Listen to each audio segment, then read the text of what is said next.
Next, we have Barry Lollis. Please state your name and where you're from.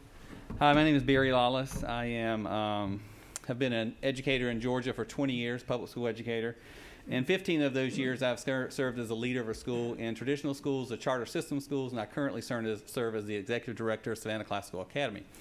I bring you greetings from all 5 locally approved charter schools in Savannah, and we all support this bill. There are critical components of this that Senators talked about earlier, and I just want to kind of talk about some nuances of that and how that will critically help many of the charter schools.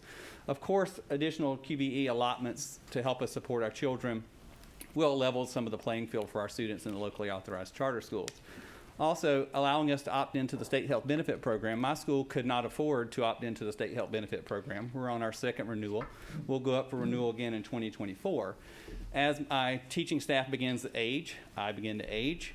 When we retire out and we aren't able to have that state health benefit program, many of us will leave charters and go to a traditional school just to retire. That's going to leave a hole in the charter school, and it's going to leave a hole in the traditional school, and it's gaming the system.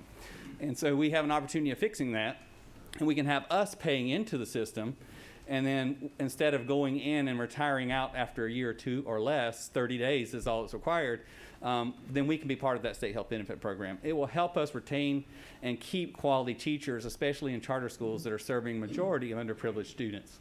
So we need those high quality teachers to attract and retain them. Then I'd also like to speak about the facility funds. So as a locally approved charter school, our children are part of the local facility plan.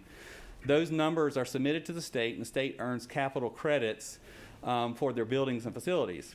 The local system also has eSPLOST funds, and charters are not specifically listed in eSPLOST funds.